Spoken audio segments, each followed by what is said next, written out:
মুহূর্তে আমরা পতেঙ্গার সৌন্দর্য উপভোগ করে আমরা এমন একটা জায়গায় যাব যা চট্টগ্রামের আরেকটা ঐতিহ্য বহন করে। আমি মেজবান বা মেজবানির কথাই বলছি।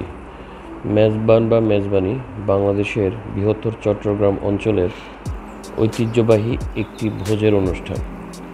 চট্টগ্রামের পার্শ্ববর্তী নোয়াখালী অঞ্চলে মেজবানি বা জিয়াফত নামে বহুল প্রচলিত।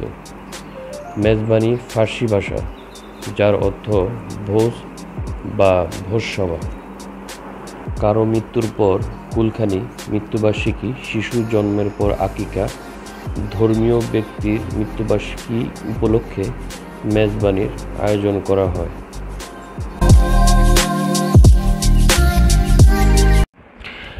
এখন আমরা চলে আসলাম চট্টগ্রামের লালখান বাজারে অবস্থিত মেজজান হাইলায়ন রেস্টুরেন্টে।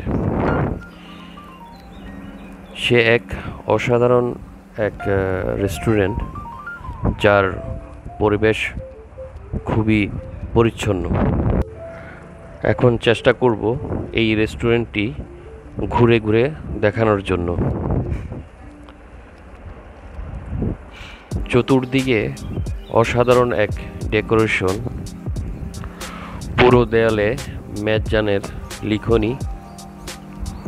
অনেক সুন্দর এই রেস্টুরেন্টের ইন্টেরিয়র। যদিও এই রেস্টুরেন্টটি এত বড় নয়, বাট ছোট হিসেবে অনেক গোছানো, এবং এই রেস্টুরেন্টের যারা স্টাফ আছেন তাদের ব্যবহার অনেক চমৎকার। আমি অনেক এক্সাইটেড ছিলাম। চট্টগ্রাম এসেছি, মেজজান খাবো না সেটা তো আসলে হওয়ার না। তারপরেও আমরা অনেক ক্লান্ত ছিলাম, কারণ আমরা একটা মিটিংয়ে এসেছিলাম। মিটিং শেষ করে সারাদিন কাজ শেষ করার পরে আমরা যখন ঢাকার পথে ফিরব, তখনই আমরা এই লালখান বাজারের মেজজানে এসেছি।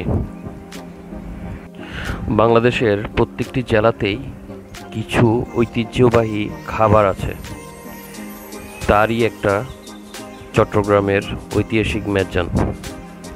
এই মেজজান শুধু এখন চট্টগ্রামের মধ্যে সীমাবদ্ধ নয়, ঢাকা থেকে শুরু করে বাংলাদেশের অনেক জেলা শহরে এই মেজজান বাণিজ্যিকভাবে অনেক রেস্টুরেন্টে পাওয়া যাচ্ছে। তাই অনুরোধ করছি, আপনারা যখন চট্টগ্রামে আসবেন, আপনারা আমার মতো এই মেজজানি খাবার ট্রাই করে দেখতে পারেন। আশা করি অনেক ভালো লাগবে।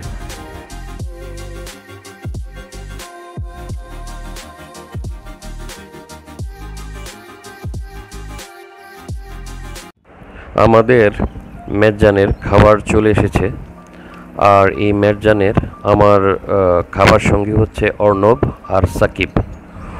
অর্ণব আর আমি চিটাং আসি একটা মিটিং পারপাসে, আর সাকিব সে চিটাংই থাকে, তার বাড়ি রাঙ্গামাটি।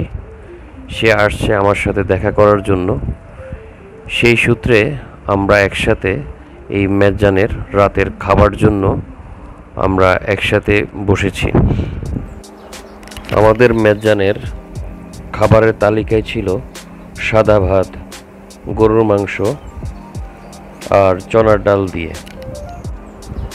মেজজানের খাবারগুলি পরিবেশন করা হয় মাটির প্লেটে, মাটির বাটিতে, আর প্রত্যেকটি খাবারের মূল্য নির্ধারিত ছিল 410 টাকা। তাই দেশকে ভালোবাসুন এবং বেশি বেশি করে ভ্রমণ করুন। ধন্যবাদ সকলকে পাশে থাকার জন্য।